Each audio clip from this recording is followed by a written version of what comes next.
paracha de Mishpatim. Il est dit dans le traité de Shabbat, page 10, pour ceux qui s'intéressent. Et là-bas, donc, on nous dit en fait que le juge devient l'associé de Dieu dans la création du monde. Quand le juge juge, il devient associé, d'accord, de Dieu dans la création du monde. Maintenant, on va voir qu'il y a des lois inhérentes à ce qu'on appelle la dayanut. On ne peut pas être juge comme cela, et on voit qu'il y a des principes. Il y a des principes qui sont fondamentaux. Et on va voir que l'un de ces principes est le suivant.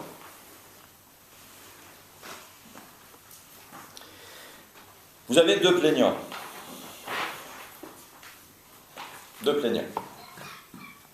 Exemple dans un couple. Il y a le mari et la femme. Il faut savoir que, d'après la halakha, on n'a pas le droit, en tant que juge, d'accord, on n'a pas le droit d'entendre l'un et ensuite l'autre. Mais il faut entendre les deux en même temps. Et vous allez comprendre pourquoi. Et pourquoi c'est important. Premier renseignement, c'est le renseignement du Rambam. Maïmonide. Dans le Sefer HaMitzvot, donc c'est le commandement négatif 281. Il y a 248 commandements positifs, il y a 365 commandements négatifs. C'est le 281. Et il dit là-bas, Izir HaShofet shelo lishmoa echad mi ba'alei adin shelo bifnei ba'al dino. On n'a pas le droit. On n'a pas le droit d'entendre un plaignant, plutôt que l'autre. On n'a pas le droit.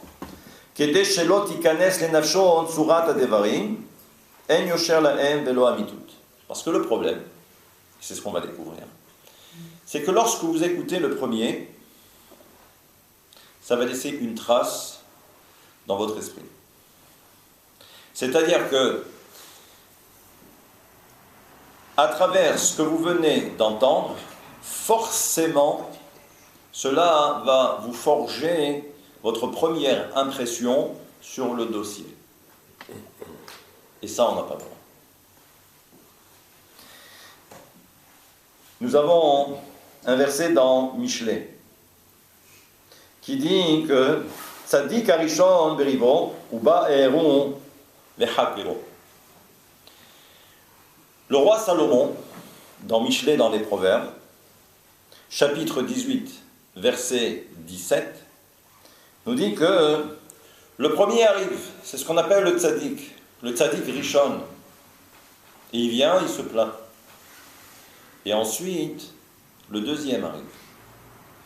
Et là, le seul problème va être le suivant, c'est ce que dit le roi Salomon, c'est que lorsque le deuxième va arriver, c'est que là, on va être obligé d'approfondir ses propos et d'essayer de comprendre en quoi il vient s'opposer au premier.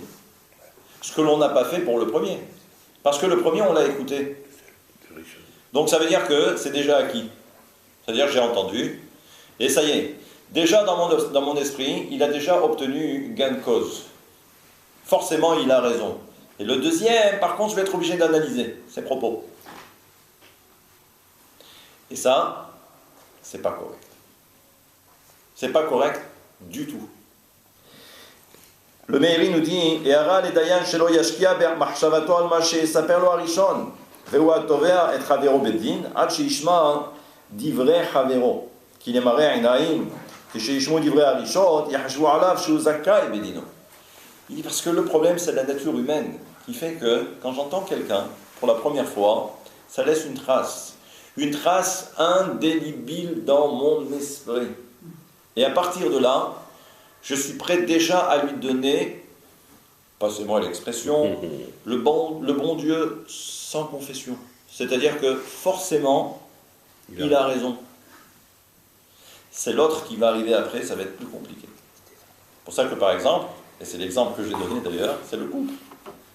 Il peut y avoir, d'accord, il peut y avoir bien évidemment des petites frictions, des petites anicroches dans un couple.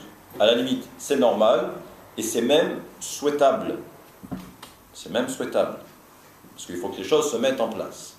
Donc pour ça qu'un rabbin de communauté, il doit d'abord écouter les deux en même temps. Pas l'un après l'autre.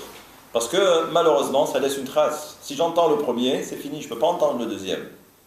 Qui plus est, je serais même tenté par expérience de dire qu'il ne faut jamais entendre la femme seule. Vous savez pourquoi? Parce qu'une femme est sensible. Si elle se met à pleurer dans votre bureau, c'est fini. Parce qu'une femme est pleurée, le problème c'est que ça laisse une trace. Et là, bien évidemment, on est sensible. Et forcément, on se dira qu'elle a raison. Mais j'avais un vieux secrétaire. Je vais peut-être le mentionner ce soir. Il s'appelait M. Bendaoui. Quand j'étais rabbin à Toulon, il n'est plus de ce monde. C'était un vieux motard à Oran. Un vieux motard. Et il me disait, vous savez, dans un couple, c'est 50-50. Passez-moi l'expression qui était également un petit peu triviale, parce que c'était un motard. Il me disait, dans le creux de l'oreiller, on ne peut pas savoir ce qui se passe. On ne peut pas savoir ce qui se passe. Donc les gens racontent des choses, d'accord? Mais on ne peut pas savoir exactement ce qui se passe. Je referme vite la parenthèse. Donc là, on voit que dans cette paracha de Mishpatim, ce sont des lois, ce sont des préceptes. D'accord? Ça veut dire que il peut y avoir des petits soucis d'ordre relationnel. Et donc ça veut dire que tout le travail justement d'un dayan, d'un juge, d'un avocat, c'est justement de faire la part des choses. Et c'est très compliqué. Très très très compliqué. Donc là, ce que nous dit donc la Torah, כי באותה סיבה שאסרה תורה על הדיין להקשיב לטיעוני אחד מן הצדדים בטרם שימורהו, היא אסרה גם על בעל הדין לשטוח את טענותיהם זה שלא נאמר במעט זה. כל הגורם לעיוות דין נאסר על ידי התורה. Donc il dit que malheureusement, ça risque de fausser le jugement. C'est-à-dire que si on commence par l'un et on finit par l'autre, on risque de fausser le jugement, de tronquer le jugement, ou de fausser le jugement. Donc c'est pourquoi il faut faire très très très très très très attention.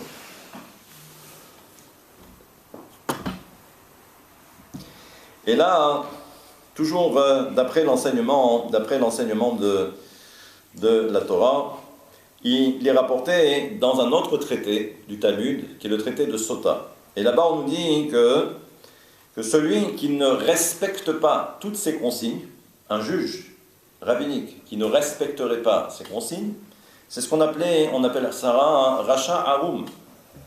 Racha, c'est un mécréant.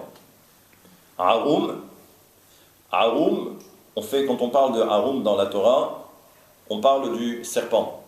Le serpent originel, où on nous dit qu'il était rusé. Donc non seulement on risque d'être considéré comme Racha, mais en plus Haroum rusé. Donc mécréant, rusé. Donc je ne sais pas si vous voyez, ça fait beaucoup. D'accord? Pour une seule et même personne, ça fait quand même assez beaucoup.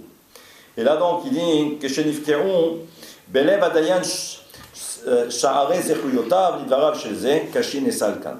Et donc il dit pourquoi? Il dit parce que on sait très bien encore une fois comment fonctionne l'homme. Quand vous avez une première idée, c'est très difficile ensuite de l'effacer. C'est-à-dire que la première impression, généralement, c'est toujours la bonne. Et c'est-à-dire que elle est gravée dans votre mémoire. Et c'est très difficile ensuite de la déloger. Très compliqué. Très, très, très compliqué. Et donc là, je continue, parce que c'était justement la partie où je disais, mais bon, très bien, comment je vais préparer le cours ce soir, je vais leur parler d'être juge, pas juge. Surtout que maintenant, par rapport aux 2 cours que l'on a fait, il faut ressortir avec quelque chose. d'accord, au moins quelque chose qui vous serve.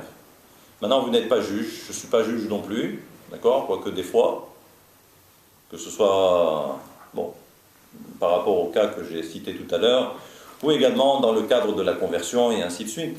Parce que, à la fin, dans ce qu'on appelle la Théouda de Giyour, le certificat de conversion, il y a écrit Dayan. Donc le premier qui signe, c'est le Dayan, d'accord? Donc on voit que ça peut me servir. Ok, très bien. Mais pour vous, qu'est-ce qu'on fait avec ça? Ben, ça reste philosophique, comme il dit. Ça reste Non, philosophique, mais bon. Jours, alors, oulala. Au niveau des versions. Oulala, qu'est-ce que vous avez fait de parler de philosophie? Parce qu'il va parler de ça maintenant, et vous allez voir que c'est pas bon. C'est pas bon du tout. Vous allez comprendre. C'est incroyable, hein? Vous avez bien fait de venir ce soir. Elle a fait 475 km. C'est la suite. Vous allez voir. Donc regardez. Il dit que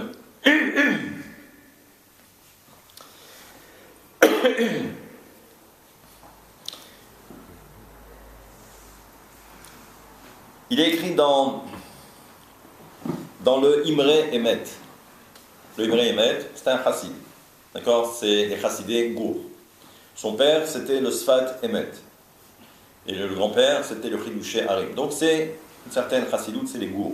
D'accord? Vous voyez un peu partout en Israël, à Me'acharim et à Bnei Brak. D'accord? Donc il dit que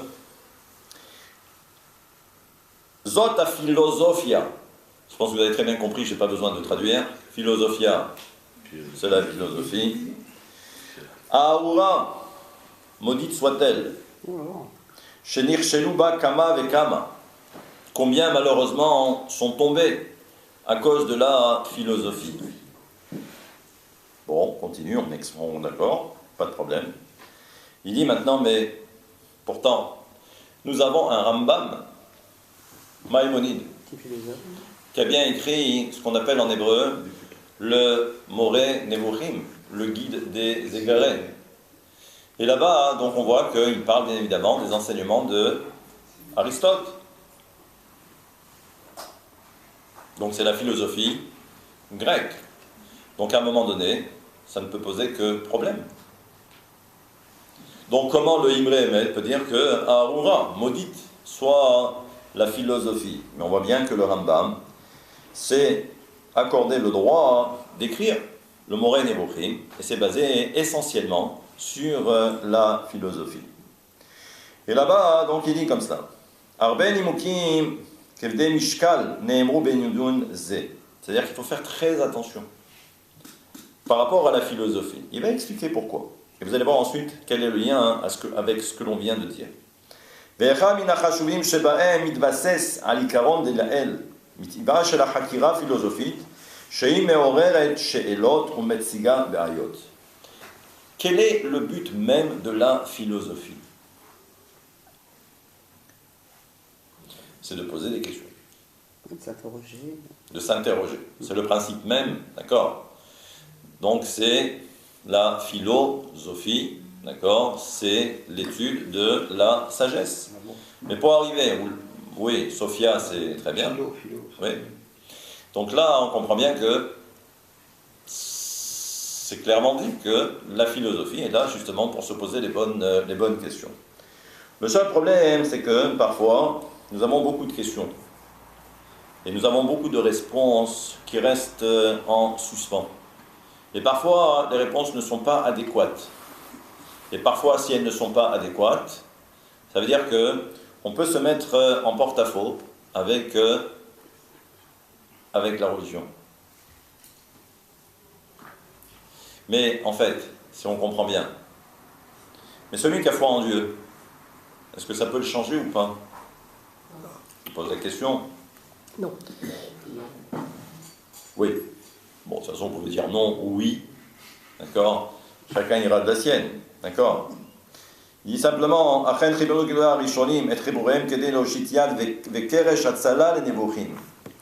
les rabbins ont écrit beaucoup. Parce que justement, les hommes, par définition, se posent beaucoup de questions. Il y a parfois des questions qui n'ont pas été évoquées par nos sages. mais que l'on va retrouver en philosophie. Je pense que la seule réponse possible, c'est de dire que nous, on a toujours eu foi, donc on ne s'est jamais posé véritablement de questions, parce que généralement, quand on a foi, on s'en remet directement à Dieu. Et on n'essaye pas de comprendre le comment du pourquoi, concernant tout ce qui est en rapport avec la foi. D'accord? La foi en Dieu, est-ce que Dieu existe? Est-ce que Dieu existe? Oui? La philosophie a essayé de comprendre. Est-ce que Dieu existe ou pas? Ça risque peut-être d'ébranler notre foi en Dieu, parce que nous n'avons pas les réponses, parce que parfois il n'y a pas de réponse. C'est quelque chose que l'on ressent, la foi. La présence de Dieu, c'est quelque chose que l'on ressent. Donc je ne peux pas mettre des mots sur quelque chose que je ressens, c'est très difficile. Donc la philosophie, parfois, peut, au fil du temps, elle peut malheureusement atténuer cette foi en Dieu, parce qu'il y a ce qu'on appelle en hébreu des sfekot, parce qu'on a des doutes. Et les doutes peuvent s'insinuer doucement, doucement, et au final, la personne commence à perdre foi en Dieu. Parce qu'elle se dit, mais en fin de compte, est-ce que Dieu existe réellement? Tout ce que je fais maintenant, est-ce que ça a un sens? Faire les mitzvot, est-ce que ça a un sens? Donc là, l'auteur continue, toujours le Imre Emet.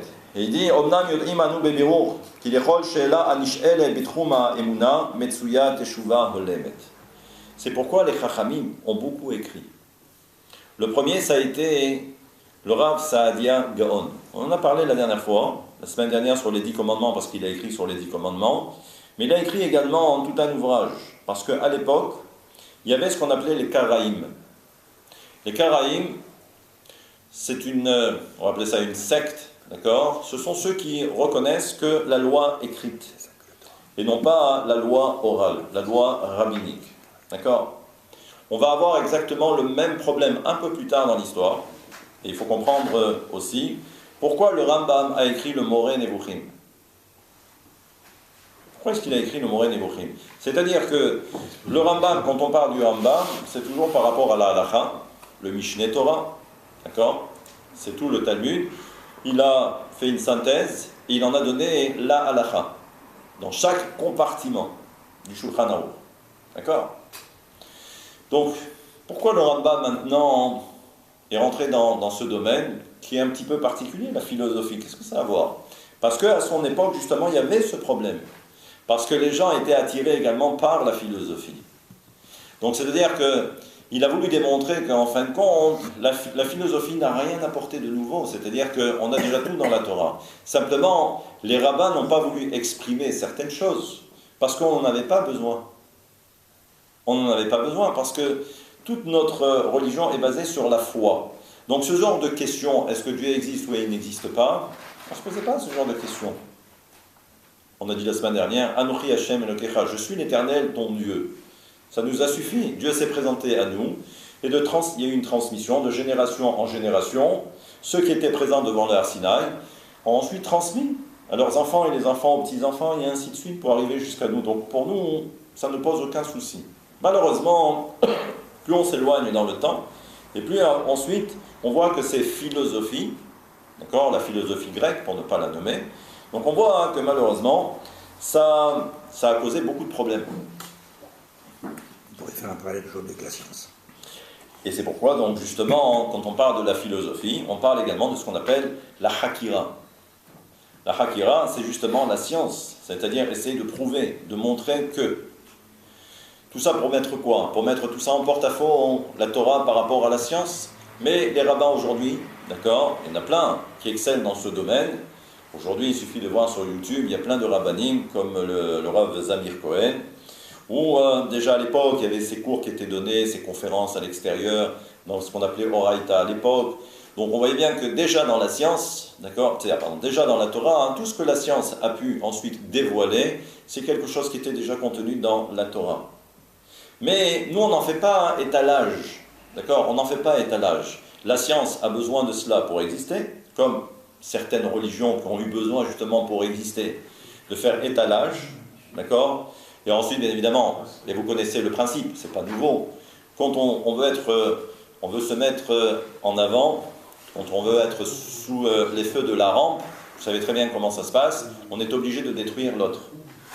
D'accord? Le judaïsme pose problème, donc si on veut que le christianisme, ou un peu plus tard l'islam, voit le jour, on est obligé, bien évidemment, de dénigrer le judaïsme, sinon ça n'aurait aucun sens. D'accord? C'est pas le christianisme ou l'islam qui va venir dire le judaïsme c'est extraordinaire. Ben, si c'est extraordinaire, alors pourquoi que tout le monde aille, d'accord, adhérer au judaïsme? Ça a toujours été le principe. C'est la nature humaine qui est comme cela. Pour exister, on doit d'abord détruire entre guillemets l'autre. De façon physique peut-être, comme ça a été le cas pour Purim. D'accord? C'est la fête de Purim avec Haman. Où il y a également de façon, on va dire, au niveau philosophique, ça a été l'histoire de Hanouka. D'accord? Mais grâce à Dieu, on s'en est toujours sorti. Pourquoi? Parce qu'on a tout en réalité dans la Torah. On a tout dans la Torah. Mais le seul problème, c'est que parfois on peut avoir affaire à des esprits, entre guillemets, faibles. Donc ça veut dire que si la philosophie vient et leur explique par A plus B que non, vos croyances n'ont aucun sens, elles ne sont pas fondées. Il n'y a que la philosophie ou la science qui sont capables aujourd'hui de déterminer, de définir que voilà, telle religion ou telle perception du monde, eh bien, est tronquée. Ils n'ont pas pu prouver que Dieu n'existe pas non plus. Oui, mais ils essayent. Oui, ils essayent, mais ils n'y arrivent pas. Donc, Mais pour l'instant, ils ne mettront pas un nom dessus. C'est pas parce qu'ils ne l'ont pas trouvé, c'est-à-dire que dans leur esprit, c'est-à-dire que c'est pas parce qu'ils ne l'ont pas encore trouvé que pour l'instant, cela prouve que c'est Dieu. Ils appelleront ça plus tard, d'accord? Peut-être qu'ils ne l'appelleront pas Dieu, mais à un moment donné, ils arriveront à cette conclusion qu'il y a une force, d'accord? Il y a une force omniprésente, omnipotente, d'accord? Omnisciente, et ça, c'est ce qu'on appelle, nous, Dieu. Simplement, il va falloir peut-être des décennies et des décennies pour arriver à cette conclusion. Mais nous, on sait que depuis Matan Torah, depuis le don de la Torah, quand on était devant le Har Sinaï, nous, on sait que c'est déjà ça. Ils ont perdu peut-être 3, 4, 5 000 ans. D'accord? Mais nous, on sait déjà. On n'a pas besoin d'attendre. Que la science vienne nous dire, vous les Juifs, votre Torah, vous avez raison. Bon, on les laisse chercher. Cherchez, continuez à chercher, c'est bien. Vous avez besoin de ça, mais nous, on n'a pas besoin. Donc, l'auteur nous dit comme ça, et il nous dit, mais, et ça par contre, les Chassidim posent la question justement sur le Moré Nevuchim. Je ne sais pas si vous avez déjà parcouru le Moré Nevuchim, le guide des égarés, d'accord? Voilà. Très bien, vous êtes au moins deux à avoir parcouru le guide des égarés. Une fois, il y avait un rabbin comme ça, et ses élèves sont venus le voir, c'était dans une grande yeshiva, et on a dit au Rav, on ne peut pas faire un cours sur le guide des égarés. Et le Rav les regarde et il leur dit, mais pourquoi vous êtes égarés? Je referme la parenthèse. Mais toujours est-il, c'est que les Chassidim posent la question et disent, mais dans le Moré Nevuchim, le Rambam se pose beaucoup de questions et ensuite il y a les réponses. Est-ce à dire que lorsque le Rambam s'est posé les questions, d'accord, sur l'existence de Dieu, les anges, est-ce que les anges existent et ainsi de suite, d'accord, est-ce que ça lui a traversé l'esprit? Est-ce que c'est-à-dire qu'à un moment donné, il s'est dit, waouh, c'est-à-dire qu'il s'est posé la question. Dès l'instant où il s'est posé la question sur l'existence de Dieu, est-ce que ce n'est pas une sorte de, ce qu'on appelle en hébreu, apikorsut? Est-ce qu'il n'est pas là en train de, entre guillemets, de remettre en question l'existence de Dieu? Est-ce qu'à un moment donné, ça lui a traversé l'esprit de douter de l'existence de Dieu pour qu'il se pose la question? Les Chassidim disent qu'on ne peut pas imaginer une chose pareille concernant le Rambam. Il n'a jamais eu aucun doute. Il dit simplement, voilà comment il a procédé. C'est qu'il avait déjà toutes les réponses. Et ensuite, il a mis par écrit les questions. Mais ça veut dire que le Rambam, à aucun moment, il ne s'est posé la question. Il n'a jamais eu aucun doute sur l'existence de Dieu et tout le reste. Quand vous prenez le bouquin, en français, il y a trois volumes. Vous regarderez, Non, lui, il n'avait que des réponses, il n'avait que des certitudes. Et il a adapté ça avec toutes les questions que les gens pourraient se poser. Et ça, c'est important. Donc il dit que... Faites le lien maintenant. Faites le lien maintenant avec ce qu'on a vu précédemment. Le problème, c'est que, qu'est-ce qui rentre en premier dans la tête? Quand vous réfléchissez, quand vous pensez, ça laisse une trace. Ça laisse une trace. Si ce n'est pas maintenant, ça reviendra un peu plus tard, dans le temps. Ça ressortira, c'est sûr et certain. Et ça refoule, d'accord? On voit bien que, petite parenthèse, c'est comme pour l'éducation des enfants. Nous, on s'imagine que les enfants, ce sont des enfants. Ils assistent à une scène, d'accord, à une situation donnée. On s'imagine que les enfants n'ont rien enregistré, d'accord? Ça va passer totalement inaperçu dans leur esprit. Non. Comme je dis généralement, c'est que, ça c'est un enseignement du Rav Wolbe, il dit qu'un enfant, c'est comme une caméra qui reste branchée 24 heures sur 24. C'est-à-dire que l'enfant a un cerveau qui reste branché 24 heures sur 24. C'est-à-dire que le cerveau enregistre tout. Pour l'instant, c'est un enfant. C'est-à-dire qu'il ne comprend pas. Mais à un moment donné, parce que comme c'est inscrit dans son disque dur, c'est dans sa tête, à un moment donné, ça remonte. Ça refoule. Et c'est-à-dire que si on n'a pas été vigilant, à un moment donné, ça ressortira. Et l'enfant, on ne sait pas comment ça va ressortir. Mais ça ressortira un jour ou l'autre. Donc ça veut dire qu'il faut faire très attention. Les choses que l'on entend, d'accord, ça laisse une trace. Maintenant, est-ce que l'on est armé intellectuellement, physiquement, psychiquement, d'accord? Parce que même si un jour ou l'autre, ça remonte à la surface, est-ce qu'on sera capable ensuite de faire attention? Est-ce qu'on sera capable ensuite de réprimer tout cela, de réguler tout cela? Et ça, ce n'est pas donné à tout le monde. Parce que nous sommes faibles. Et ça va dépendre également de certaines situations. Pour peu, et comme c'est comme pour la maladie, si vous êtes faible, vous chopez tout, du moins vous chopez tout. Au niveau intellectuel, c'est pareil. Si vous êtes faible intellectuellement et psychiquement, le problème c'est que vous captez tout et à un moment donné, c'est fini. Ça laisse des traces. Ça laisse des traces. Sauf que le sauf, oui, c'est le sauf. Que le Dayan, le juge, c'est un métier. Ouais. Et donc, lui, il est exercé à ça. Voilà. Donc, non. Alors, il est exercé je me permets de vous contredire. Vous avez entièrement raison. De tout ça, vous avez entièrement raison. Les choses. Alors, c'est bien. Vous avez entièrement... fragilité. Non, alors vous avez entièrement raison, mais je ne mettrai pas un bémol. 2, 3, 4, 5 bémols. Premier bémol, c'est un homme. Si la Torah nous dit, dans le livre de Shoftim, Lo tikach shohad, vous n'accepterez pas de présent corrupteur. C'est pas que le bonhomme il vient et il vous dit petite enveloppe et vous m'arrangez le coup. D'accord? Parce que la Torah elle a dit si le dayan, si le juge rabbinique accepte ce genre de pratique, d'accord, on sait très bien comment ça va se terminer. Ya'aver ene chachamim. D'accord, ça aveugle même les chachamim. Chacham, on n'a pas parlé de quelqu'un d'idiot. On a parlé de chacham, de sage, de tzaddik. Donc on voit qu'un homme, ça reste un homme. C'est pourquoi la Torah met en garde le dayan. Tu as beau faire des études, mais au final, tu restes un homme. D'accord? On voit avec ses yeux. D'ailleurs, c'est pour ça que le principe en dayanout, c'est que le dayan ne regarde et ne voit que ce que ses yeux ont pu voir. D'accord? On se base sur ce qu'on a vu. D'accord? Maintenant, le problème, c'est que des fois, on peut voir, mais s'il y a une petite enveloppe, on détourne le regard.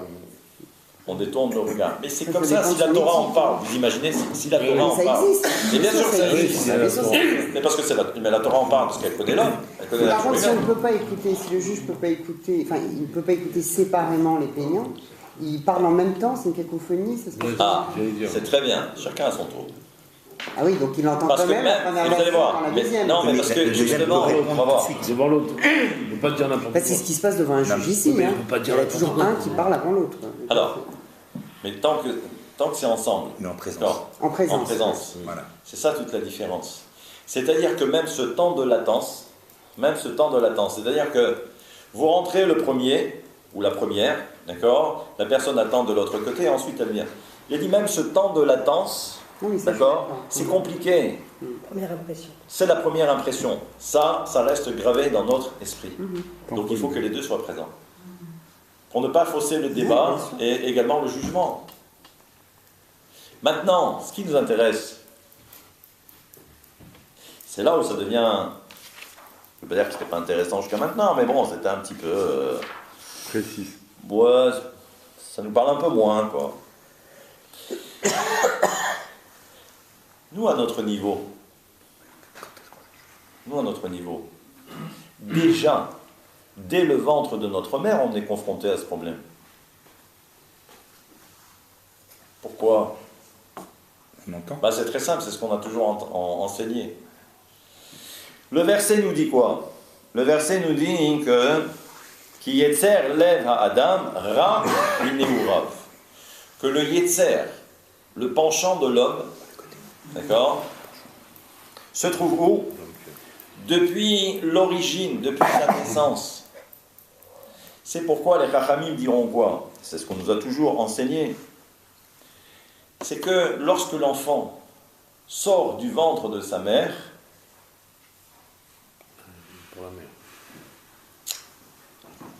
il n'y a d'abord que le premier Yetzer, c'est le Yetzer Hara.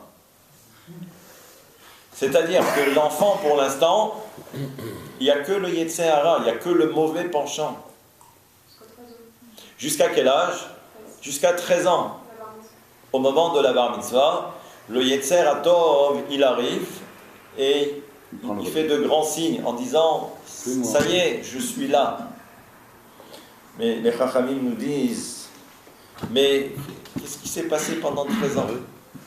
Pendant 13 ans, s'il n'y avait que le Yetzer Hara, nos sages nous disent « Enochiyut ». C'est là où commence à se forger justement le caractère de l'enfant. Il devient égoïste. Enochiyut, c'est égoïste. L'ego. Ga'ava, l'orgueil. Ta'ava, les plaisirs. Ben, c'est normal. Qu'est-ce que peut lui inculquer le Yetzer Hara ? Ben, ce qu'il sait faire. Le Yetzer Hara, c'est son domaine, c'est son travail. D'accord ? Pour lui, c'est quoi ? Tous les problèmes de l'homme, c'est quoi ? Quand je dis homme, c'est homme et femme. Il dit d'abord, c'est l'ego. Tous les problèmes proviennent de l'ego. Rappelez-vous, quelqu'un qui se met en colère, c'est l'ego.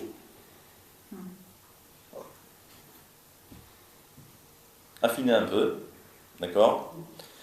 Je vous invite à vous apercevoir que c'est simplement un problème d'ego.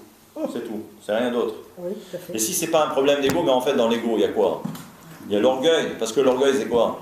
C'est l'ego. Ensuite, ben, ce sont les plaisirs de ce monde. C'est ce qu'on appelle la ta'ava, les désirs. Parce que les désirs, c'est quoi ? Hein ? Ce sont les pulsions, mais les pulsions proviennent justement de l'ego, du Yetzer Hara. Alors il dit, mais, alors c'est déjà faussé d'emblée. Par rapport à ce qu'on vient de dire, c'est déjà faussé d'emblée. C'est-à-dire qu'en fin de compte, on n'a aucune chance. Pourquoi ? Ben, par rapport à ce qu'on vient de dire. Parce que c'est lui qui était là le premier. Et un homme, dès qu'il entend quelque chose pour la première fois, ça y est, c'est inscrit. C'est inscrit dans sa mémoire, dans sa tête. Maintenant, essayez de le déloger, ou de l'en déloger, le Yetzer Hara, parce qu'il est déjà inscrit dans votre tête. C'est-à-dire que vous avez pris de mauvaises habitudes. Et en fin de compte, l'homme, pour lui, en fin de compte, il y a quoi ? Il n'y a que ce que lui a enseigné, le Yetzer Hara, pendant toute cette période. Maintenant que le Yetzer Hatov, il arrive, il lui dit « Bonjour, tu sais, on va peut-être changer, on va peut-être modifier un petit peu quelque chose dans ta vie. » Qui tu es, toi ? D'où tu sors ? Non, ça y est. Moi, c'est déjà acté, c'est déjà signé. Donc, non, c'est pas comme ça que ça marche. L'idéal, ça serait ce qu'avait dit une fois un grand Rav. Quand il était déjà très jeune, son Yetzer Hara venait un petit peu le titiller. C'est normal, c'est un enfant.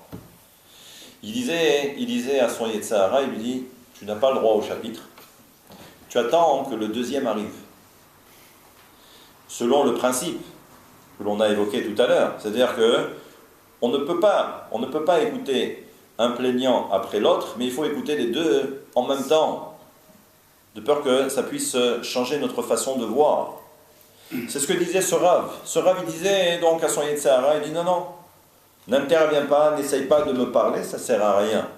On va attendre que l'autre arrive, sous-entendu le Yetzer Hara Tov, et ensuite, on pourra discuter ensemble. Bon, c'était un grand Rav, d'accord? C'est pas notre cas à nous. Donc maintenant, la question est de savoir qu'est-ce qu'on fait? Ben, nous, le problème, c'est qu'on l'a laissé bien passer, notre Yetzer Hara, on l'a bien écouté pendant 13 ans, voire même un peu plus, parce qu'après, donc même lorsque le Yetzer Hara Tov est venu, on voit très bien comment ça se passe. Si on dit que c'est en rapport avec l'histoire de la bar mitzvah, on a vu comment ça se passe après la bar mitzvah. Donc le petit, qu'est-ce qu'il a fait? Donc c'est bien, il a fait sa petite prestation, il est monté au Sefer Torah, c'est très bien, il a mis les téfilines, très bien. Le soir même, c'est la soirée, d'accord? Des fois, le bar mitzvah, il a déjà oublié les téfilines à la synagogue, et son talit, d'accord? Parce qu'en fin de compte, le plus important, c'était quoi? C'était pas le... C'était la fête. C'est la fête de ce soir, avec les cadeaux. Si son père, il lui a déjà promis un beau scooter, donc vous imaginez, d'accord? Bon, c'est bien, hein, les téfilines. Mais malheureusement, je parle comme cela. Mais je vous assure que c'est arrivé plus d'une fois. Plus d'une fois. Je ne parle pas du diplôme, parce qu'il y a le diplôme, soi-disant le diplôme, du consistoire, très bien, ça fait plaisir. Mais c'est pas important. On leur offre un Shulchan Aruch. Ils s'en fichent du Shulchan Aruch. Lui, c'est la fête de ce soir, vous imaginez. D'accord? Et après, bon, ben, le petit va grandir avec son Yetzer Hara. Son Yetzer Hara, bien évidemment, qui va se développer, parce qu'à partir de d'un certain âge, l'adolescence et ainsi de suite, on sait comment, malheureusement, ça va s'accentuer avec le temps. Et on voit très bien ensuite, voilà. Mais, je vous rassure, ce petit bar mitzvah, c'est nous, hein. D'accord? Qu'on soit religieux ou pas religieux, mais on a tous un Yetzer Hara, et malheureusement, oui. Et l'éducation des parents, vous ne contrariez pas un petit peu? Mais tu as oublié que l'éducation des parents, le père, lui aussi, il a fait sa bar mitzvah dans les mêmes conditions, il a laissé ses téfilines à la synagogue. Oui, mais maintenant il a 30 ou 40 ans. Mais non, mais parce que même pour les parents, le plus important, c'est la fête. Il n'est plus... Mais c'est la fête. Non. Mais c'est la fête. Vous êtes en train de dire que l'éducation n'a pas autant d'importance que ça. Quelle éducation? Ce qu'on fait tous les jours. Alors c'est quoi l'éducation? C'est ce que vous avez fait pendant 20 ans. Ou à l'école juive. Mais c'est pas que ça, tout le monde l'a fait ici. Alors c'est quoi? Tous ceux qui sont parents. Alors c'est quoi? Inculquer des valeurs, montrer l'exemple. Comme quoi? Comme quoi? L'honnêteté, la droiture, le respect, la générosité. Oui, alors après, d'un point de vue religieux, ça dépend de... Non, mais ce que vous dites, c'est super. Excusez-moi. C'est super. Peut-être pas autant que vous, peut-être dans l'éducation. Ah, mais pas du tout. De vos enfants. Pareil. Non, mais de vos enfants. Mais moi aussi. Il y a des valeurs qu'on a inculquées. Et moi aussi, chez mes enfants, c'est mes enfants. On leur a donné une éducation, ce qu'on pouvait leur donner. Ah, mais il n'y a pas de garantie. Après, les enfants, ils choisissent leur voie. Les enfants, choisissent leur voie. Entre 0 et 13. Bon, après, on se dit peut-être qu'on a raté quelque chose dans leur éducation, dans toute cette histoire. Mais avec tout ça, ça reste nos enfants et on les aime. Entre 0 et 13, vous pouvez les influencer. On les aime, quels qu'ils soient. Oui, mais il n'y a pas de on les garantie. aime, on s'en fout. Peu importe, il y a le réceptacle, mais après, ce qu'ils en font, c'est... C'est autre chose. Entre 0 et 13, ils sont quand même malléables, ils écoutent. Pourquoi non? C'est ce qu'on appelle Khazak. Super, tu as dit malléable. C'est-à-dire qu'en réalité, nos enfants, c'est quoi? C'est de la pâte à modeler. D'accord? Ils sont malléables. Ok, très bien. Après, ils reprennent leur forme. Après l'adolescence, ils reprennent leur forme. Ce que tu as mis, tu as pu mettre, mais à un moment donné, c'est eux qui choisissent. Donc voilà, très bien. Mais toi, tu as fait ton travail. Tu as donné des bases, c'est très bien. Après, ils les suivent ou pas? Voilà. C'est-à-dire qu'ils ont leur propre Yetzer Hara. Jusqu'à maintenant, jusqu'à 13 ans, on les a domptés un petit peu. C'est-à-dire qu'on a su les canaliser un petit peu. Ok, très bien. Mais à un moment donné, c'est comme une cocotte minute. N'oubliez pas ce que je vous ai dit tout à l'heure. Les enfants, c'est comme une caméra qui tourne en continu. Les enfants, ils enregistrent tout. Ce sont des éponges. N'oubliez pas, les parents, parfois, on commet des erreurs. Quand un père et une mère se disputent à la maison, d'accord, et les enfants, ils entendent, on a l'impression qu'ils sont petits, donc ils ne peuvent pas comprendre. Ils comprennent tout. Plus tard, ils comprendront, d'accord, et ça reste, ça laisse des séquelles. Il y a d'autres choses également, je ne rentrerai pas là-dedans, peu importe, mais chacun pourra comprendre ce à quoi je fais référence. Et tout ça, ça remonte en surface. Donc, le retour du refoulé. Le retour du refoulé. Le retour du refoulé. D'accord. Je sais pas. C'est ça, d'accord. Oui, d'accord. Oui, je prends. Bon, maintenant. Non, mais tu as raison, Michel. Mais après, à un moment donné, on n'est pas dans un monde de bisounours. J'aime bien cette expression bisounours. Oui, j'aime bien aussi. Les gens parlent de bisounours. Calimero, c'est encore autre chose, ça c'était notre génération. Pourquoi il m'arrive toujours pareil? Bon, ça c'est des Calimero. Mais bisounours, c'est bien. C'est une expression que j'aime bien, on entend de plus en plus. Bisounours, on n'est pas dans le monde des bisounours. Ok. C'est pas aussi simple que ça. L'éducation, ce n'est pas aussi simple. C'est un métier. Le seul problème, c'est que quand on est parent, d'accord, on se retrouve avec des enfants. Je dis bien, on se retrouve avec des enfants. On n'a pas été préparé. À 22 ans ou à 23 ans, on n'a pas été préparé. À 25 ans, on n'a pas été préparé. D'accord? On vient de terminer ses études. On commence déjà un petit peu à travailler. On n'a pas été préparé. Éduquer un enfant, c'est un métier. On n'est pas allé à l'école pour éduquer nos enfants.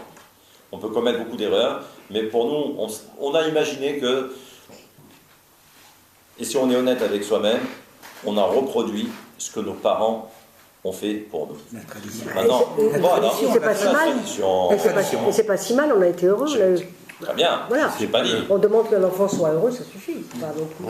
Non, ça suffit peut-être pas, mais c'est pas. Vous voyez, pas la même. Vous voyez, l'homme et la femme, déjà vous n'êtes pas d'accord. Qu'est-ce que tu as dit? Mais ils sont ensemble. Hein. Oui, ensemble. Après, on s'imagine au niveau de l'éducation. Mais bon. C'est bien, mais ça suffit pas. C'est bien, mais ça suffit pas. Oui, ça suffit. Oui, d'accord. À votre niveau, ça suffit pas. Non, par rapport au sien. À ton niveau aussi. Toi, oui. Santa, oui. Moi, je vois heureux mon fils, ça me va. Voilà, c'est tout. Moi, ça me va. Mais non, mais s'il est heureux et que c'est complètement en contradiction avec tout ce que tu lui as transmis comme valeur, ça t'ira pas du tout. Ça fait partie du débat. Bon, on peut continuer. On en parlera. 9h-10. Donc là, le fond du problème va être le suivant.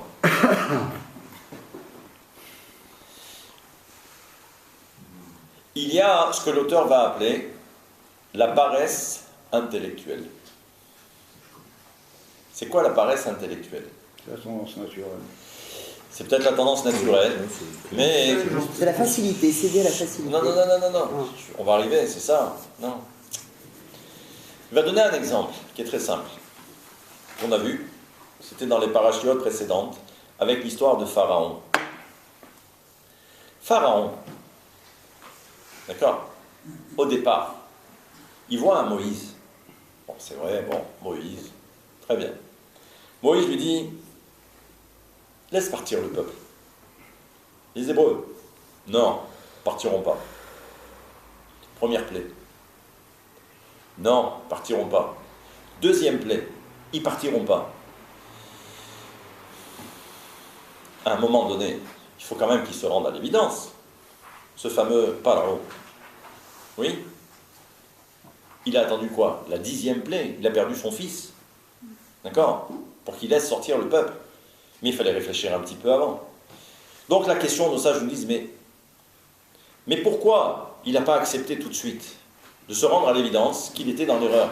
Quand il a dit, je ne sais pas qui est ton Dieu. Bon, ben maintenant tu sais. Accepte. Laisse partir le peuple. C'est de l'orgueil, ça aussi. Nos sages nous disent que c'est ça le fond du problème. C'est qu'à un moment donné, quand on est convaincu de quelque chose, c'est très difficile de faire machine arrière. On est aveuglé. C'est très difficile. C'est ce qu'on appelle la paresse intellectuelle. C'est-à-dire que on ne veut pas prendre les choses à bras-le-corps et se dire, bon, je vais voir maintenant qu'est-ce que je dois changer dans ma vie. Le problème, c'est que ça y est maintenant, c'est instauré. C'est instauré. Maintenant quoi? Ça voudrait dire que je vais devoir réfléchir sur la façon dont moi je dois me conduire et comment je dois orienter ma vie. Mais vous vous rendez compte comme c'est difficile? Quand on a 20 ans, ça va. Et quand on a 50 ans et qu'on commence à réfléchir, et on se dit, waouh, il va falloir que je change tout. Mais ça, je ne peux pas. Donc, ça veut dire que les gens préfèrent persister dans leur erreur, plutôt que de commencer à changer. Donc, on préfère réfuter en bloc. C'est ce qu'on appelle la paresse intellectuelle, parce que c'est trop compliqué. Je ne peux pas. À 50 ans, il ne faut pas me demander. Nos sages nous disent, ça a été ça le fond du problème de Paro. Quand la Torah nous dit qu'il a endurci son cœur, mais c'est ça, endurcir son cœur. C'est-à-dire que c'est ne plus être capable de réfléchir et de penser, de se dire que peut-être que j'ai commis une erreur et qu'il va falloir peut-être maintenant changer. Et ça, malheureusement, l'homme n'en est pas capable. Parce que la première impression, et je reprends encore, c'est le début du cours, la première impression, c'est toujours la bonne. Et c'est ça que l'on va maintenir. Et c'est difficile de changer et d'accepter le changement. Donc c'est pour ça qu'on ne reconnaît pas, on ne veut pas, ça ne nous intéresse pas.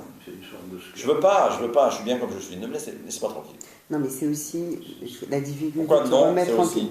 C'est aussi Oui, la aussi. difficulté de se remettre en question, ce qui voudrait dire qu'on reconnaît son erreur, etc. Donc ça fait appel quand même à l'ego, Et à qu'on tout est ça. capable de l'analyser. Il y en a bien qui font leur chouba, il y en a qui reviennent, C'est ce qui développe. il y en a qui arrivent. Ben oui, Chantal, Mais alors, mais c'est ça, pas donné à tout le monde. C'est pas donné à tout le Non, c'est pas monde. donné à ça, tout le ça monde. existe. Quand on arrive à 50 ans et qu'on peut tout remettre en question et se dire, bon ben, est-ce que je franchis le pas ou pas? Non, il faut qu'il y ait aussi Est-ce que j'arrive? Il y a certains événements qui poussent l'individu aussi à se remettre en question. Mais c'est très difficile. Les accidents, les accidents de la vie. Alors, C'est pas difficile. d'accord. Oui, tout à fait. Si, si, La oui, fois où c'est je pour pense ça. Non, non, mais je suis d'accord avec toi. Mais si on reprend l'exemple de, Oui. si on reprend l'exemple de Pharaon, Oui. Il aurait pu se Pharaon, Il n'a au compris bout, que- attends, au bout de la 10e plaie, quand il a perdu son fils, Oui. d'accord, le premier-né, d'accord, il a laissé sortir.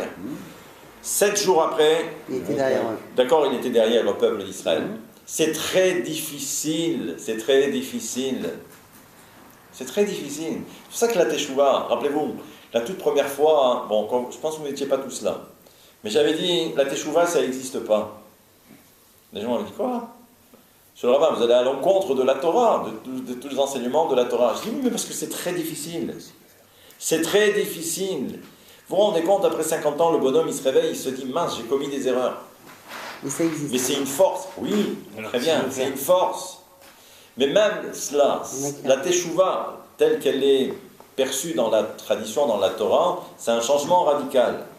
Parfois, encore une fois, on décide de faire Teshuvah, mais c'est une Teshuvah, c'est ce que j'appelle une Teshuvah de façade. C'est une Teshuvah de façade. Mais intérieurement, rappelez-vous le fameux renseignement que je vous avais donné il y a très longtemps, où j'avais dit que Le monde de conscience. on a tous un talon d'Achille. On a tous un petit jardin secret. Ce petit jardin secret, d'accord, on ne veut pas laisser rentrer Dieu à l'intérieur. C'est-à-dire que tout le reste, Dieu, tu fais ce que tu veux, j'accepte. D'accord? Mais ce petit jardin secret, d'accord, chacun a son propre petit jardin secret. Cherchez pas. On a tous des fantasmes, on a tous des désirs, des pulsions. D'accord? Dans ce petit jardin secret où il y a toutes ces choses, cette maison de Pandore, Boîte de Pandore. la boîte de Pandore, de la maison, Ce qu'on veut. ouais, ce qu'on veut, De Pandore. d'accord? Ça, on ne laisse pas Dieu là-bas, on ne laisse pas rentrer là-bas. Je fais tchouva, mais il y a sur certaines choses, Dieu n'intervient pas. Ça m'appartient, d'accord? Oui, mais peut-être que dans cette maison, encore, dans cette boîte de Pandore, mais peut-être il y a des choses qui ne sont pas en adéquation avec la volonté de Dieu. Donc si tu ne laisses pas rentrer Dieu là-bas, tu ne pourras jamais réparer. Oui, mais ça reste, ça m'appartient. Ça m'appartient. C'est parfois Je pas veux conscient. Peut-être Hein? peut-être que c'est pas toujours conscient. Ah non, non. Non, le jardin secret, c'est conscient. Si c'est pas conscient, c'est bien. C'est à la boîte. Non, non. C'est ce qu'on Le appelle jardin- Bien, ma petite Chantal, boîte. mon moi Les gars, personnel. Le jardin sérieusement, secret, ma c'est petite boîte de conscient. Pandore. Un petit jardin secret. Il n'y a rien à faire. Donc, on voit bien que c'est ça le problème. Dans le livre de Mélachim, les rois, Je vous donne la référence pour ceux que ça intéresse. Melachim Aleph 1, parce qu'il y a deux, le roi 1 et roi 2, et c'est le chapitre 16. Et là-bas, on nous parle d'un nommé Hiel. Hiel. Vous regarderez là-bas si ça vous intéresse. Qu'est-ce qu'il a fait sur Hiel? Il a voulu reconstruire la ville de Jéricho. Vous savez que la ville de Jéricho a été détruite par qui? Par Josué. Josué qui est celui qui a le successeur de Moïse, de Moshe Rabbeinu. Maintenant, Yehoshua a déclaré officiellement que celui qui reconstruirait la ville de Jéricho, au moment des fondations, il perdrait son premier enfant, et que quand il terminerait la construction, il aura terminé, il assistera à la mort de tous ses enfants. Oula. C'est clair? D'accord? C'est sans appel. Quelle était la raison de ce... Peu importe la raison. Yoshua a dit, c'est fini. Le temps a passé. Quelques années après, d'accord, voilà que ce fameux Hiel décide de reconstruire Jéricho. Quelles étaient les motivations? Motivations financières, ou peut-être kavod, les odeurs. Toujours est-il, ni une ni deux. Il a commencé les fondations, il a perdu son premier garçon. Il a terminé, il a perdu tous ses enfants. Mais c'est pas par l'effet de quoi? Hein?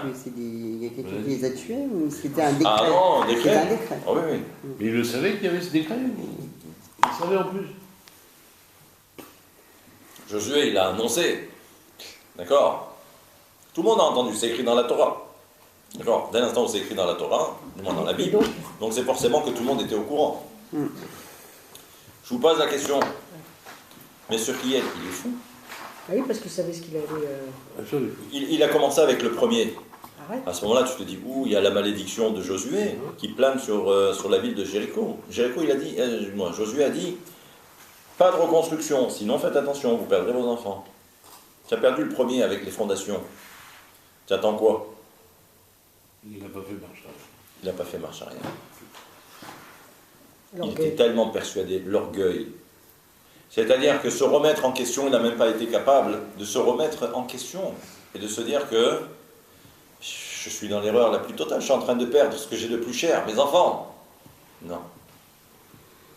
C'est difficile d'accepter et de reconnaître quel est le rabbin. On verra à la fin. Je laisse ça pour tout à l'heure. Donc ce fameux Hiel, il a tout perdu. Eh bien vous savez quoi? On va le retrouver encore un peu plus tard. C'est-à-dire qu'il n'a même pas lâché le morceau, c'est-à-dire qu'il a perdu ses enfants. Hein. Il n'a pas reconstruit la ville de Jéricho, mais il a perdu ses enfants. On va le retrouver un peu plus tard. Vous savez à quel moment? À l'époque du prophète Eliaou. On est sur le mont Carmel. Je ne sais pas si vous avez en mémoire. D'un côté, il y a l'autel pour Dieu, le Dieu d'Israël. Et à l'époque, la divinité s'appelait le Baal. D'accord? Donc d'un côté, il y a Eliaou. De l'autre côté, il y a les prêtres du Baal. Oui? Et maintenant, Eliaou invective les rois de Baal, pas les rois, pardon, les prêtres de Baal. Et il leur dit, vous savez quoi? Pour savoir qui a raison, il faut que le feu il descende. Et ils viennent directement sur l'autel. D'accord? Ouais. Et Eliaou les regarde, il leur dit, commencez. Commencez. Gentleman. Il leur dit, allez-y. Et maintenant, les prêtres de Baal, qu'est-ce qu'ils ont fait? Super mise en scène. Qui a construit d'après vous l'autel de Baal? C'est le fameux Hiel. Et nos sages nous disent, qu'est-ce qu'il a fait? Il a creusé à l'intérieur, et il s'est mis à l'intérieur, Et c'est lui qui, normalement, aurait dû allumer les fondations de l'autel et donner l'impression que le feu est venu tout seul. On reparle du même. C'est-à-dire que le mec, c'est-à-dire qu'il a continué dans le même esprit. Diabolique. D'accord? Il ne s'est pas posé de questions, il a perdu ses enfants, il ne s'est pas remis en question un seul instant, il a continué. Maintenant, Eliyahu Hanavi leur dit alors, votre Dieu, il s'est endormi, qu'est-ce qui se passe? Parce que l'heure passait, il s'est dit, mais peut-être qu'il a eu un contretemps, donc appelez-le pour qu'il revienne, pour qu'il fasse descendre le feu. Nos sages nous disent, qu'est-ce que Dieu a fait à ce moment-là? Il l'a brûlé. Non, il a envoyé un serpent. Le serpent, il est rentré là-bas dans cette cavité, là où il était rentré, il l'a piqué, il est mort. Il est mort. Ce fameux Riel, il est mort. Et ensuite, bon, Eliyahu Hanavi donc a terminé, et le feu est descendu directement du ciel, et on connaît la fin de l'histoire. Mais je ne sais pas si vous imaginez. La Torah parle de ça pour montrer que voilà l'entêtement de la personne. Et on est tous comme ça, c'est-à-dire qu'à un moment donné, on ne veut pas se remettre en question et se dire « j'ai commis une erreur ». C'est trop dur. Vous imaginez quelle offense. La fierté de l'homme, c'est de se dire « non, je ne peux pas, c'est impossible ». Pour terminer, il y a un rave dans le Talmud, parce que j'ai parlé tout à l'heure de ce rave, et il a fait tout un commentaire, c'est rapporté dans le traité de Baba Kama, et là-bas on parle de Rabbi Shimon Ha'amsuni. Je donnerai quelle était son origine et ainsi de suite, mais bon. Lui, son commentaire, ça a été quoi? Ça a été d'expliquer chaque fois le mot « et » dans la Torah. « Et », Aleph, Tav. « Ve'ahavta, et, Hashem, Elokecha, et t'aimeras l'Éternel, ton Dieu. » Le « et », c'est une proposition, enfin une préposition pour dire que de. D'accord? Ou et. Et donc chaque fois il a expliqué le mot et, il a donné une signification. Maintenant il est arrivé à la conclusion. Et c'est-à-dire que dans toute la Torah, vous verrez que c'est écrit je ne sais pas combien de fois, hein, le mot et. Plus d'une fois, hein, c'est des centaines et des centaines de fois. D'accord? Bereshit bara Elohim et Hashamayim ve et haaretz. Et Dieu créa le ciel et la terre. D'accord? Ok? Donc il a expliqué quand il est arrivé à Ve'areta et Hashem Elokecha. Et tu craindras l'Éternel ton Dieu. C'est-à-dire que le et, il vient rajouter quelque chose. Quand il est arrivé à ce passage, tu craindras l'Éternel ton Dieu. Le « et » sous-entend que, dans ses explications, c'est que ça vient rajouter quelque chose. Voilà. Et quand il est arrivé à « et tu craindras l'Éternel, ton Dieu », il s'est dit « mais qu'est-ce qu'on peut rajouter par rapport à Dieu ?» Ça sous-entendrait que quoi? On devrait craindre un autre Dieu, autre chose, une autre entité, je ne sais pas. Ni une ni deux. Ça lui a pris des années et des années. Hein. Il est arrivé à la conclusion et il a dit à ses élèves, on annule tout. Il a dit parce que je n'ai pas d'explication sur ce être-là. Donc je préfère annuler tout ce que j'ai pu écrire pendant des années et des années pour expliquer. Mais quand je suis arrivé à cette conclusion, c'est qu'il y a un problème. S'il y a un problème, je suis obligé de le reconnaître. Je suis obligé de le reconnaître. Je ne peux pas laisser les choses en l'état. Mais il y a beaucoup de raves qui expliquent que c'est de Aleph à Tav, c'est du début à la fin.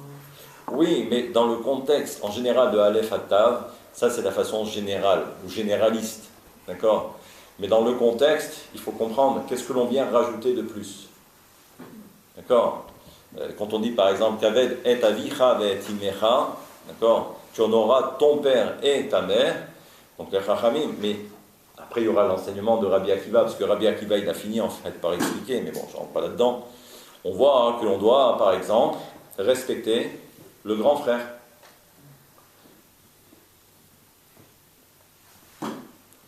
Il y a écrit tu dois respecter ton père, très bien. Mais selon cet enseignement, le fameux « et », il vient te dire que tu dois respecter également ton grand frère et ta grande sœur. Mais c'est vrai. On comprend qu'il y a un respect à avoir également pour le grand frère. C'est le Bechor, c'est l'aîné. D'accord? Mais on avait besoin de ce être. Mais lui, donc, ce que je voulais vous montrer, c'est que à un moment donné, ce Rav, il a étudié, il a écrit. Mais quand il s'est aperçu qu'il ne pouvait pas, donc il a annoncé clairement que... Personne n'a eu l'ego de dire, j'ai trouvé une